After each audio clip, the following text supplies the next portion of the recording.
We're joined now by Congressman Jim Himes. He is the top Democrat on the Intelligence Committee, and he joins us today from Greenwich, Connecticut. Good morning to you. Good morning, Margaret. Thanks for having me.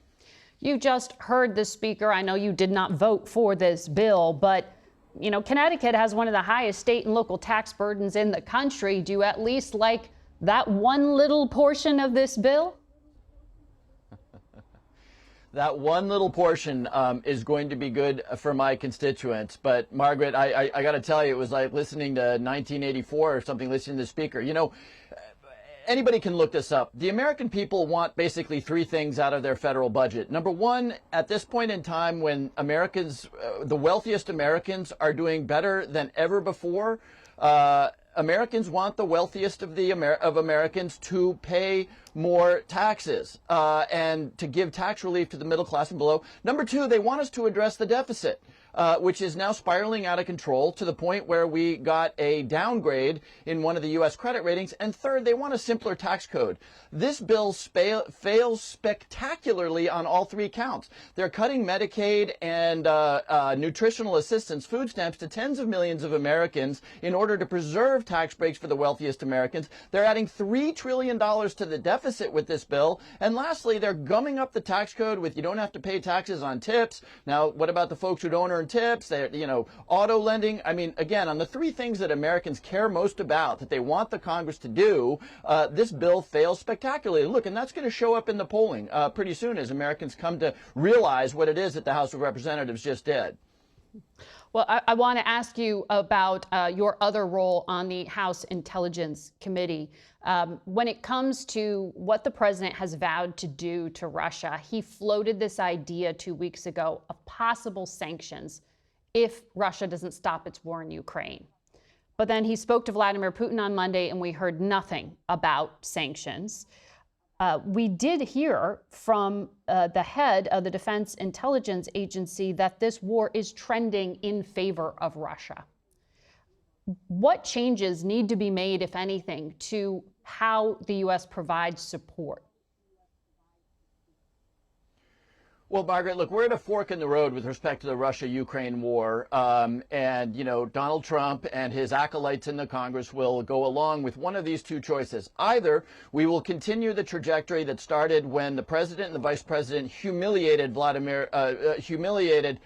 President Zelensky in the Oval Office and paused aid, and Vladimir Putin will learn from that experience that he can count on the U.S. to support his murderous incursions into neighboring countries. Or we can take another path, which I hope the president will take, which is to say what we need to do right now is generate maximum leverage against Vladimir Putin. And I see the president getting a little frustrated by him, but that maximum leverage comes because we really uptick the sanctions. We stop the export of oil. We pressure India to stop buying Russian oil. And of course, we keep arming the Ukrainians. Again, for this guy who considers himself the master of the deal, maximize the leverage of the West so that we can bring this war not just to a conclusion, but to a fair and just conclusion that will keep the Russians from invading countries in the future.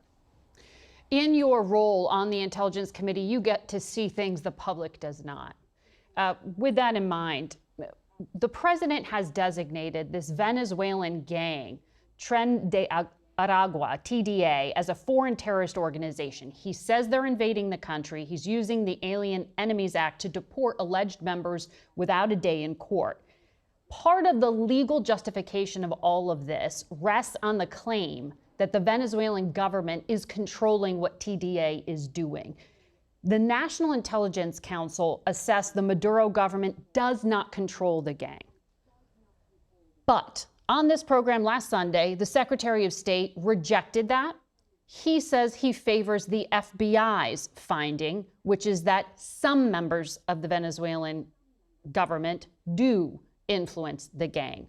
Why does all of this matter?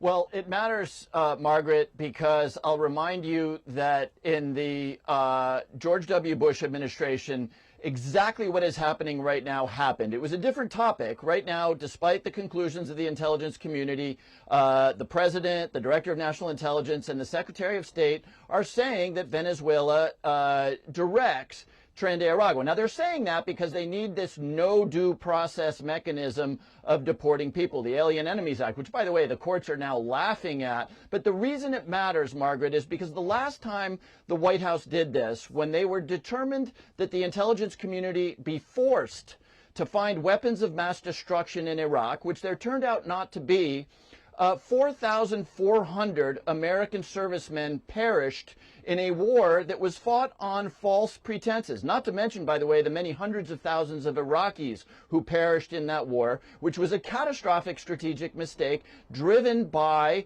the politicization, the notion that George W. Bush had that there were weapons of mass destruction in Iraq. That's why intelligence matters. There's 4,400 families in this country who lost people because the White House decided they would override the conclusion of their $90 billion a year intelligence community. That's what Marco Rubio is doing. That's what the president is doing. And that's what Director Gabbard are doing when they contradict what their own organization is telling them. So on that point, this is also becoming an issue for Joe Kent, who is the president's nominee to run the National Counterterrorism Center. He's under scrutiny because emails show that while acting as chief of staff to D&I Gabbard, he pressed analysts to amend an assessment of links between the government and TDA. According to redacted emails that my network has obtained, he wrote, "We need to do some rewriting, a little more analysis so this document is not used against the D&I or POTUS, the President of the United States." He says we need to incorporate the FBI's assessment.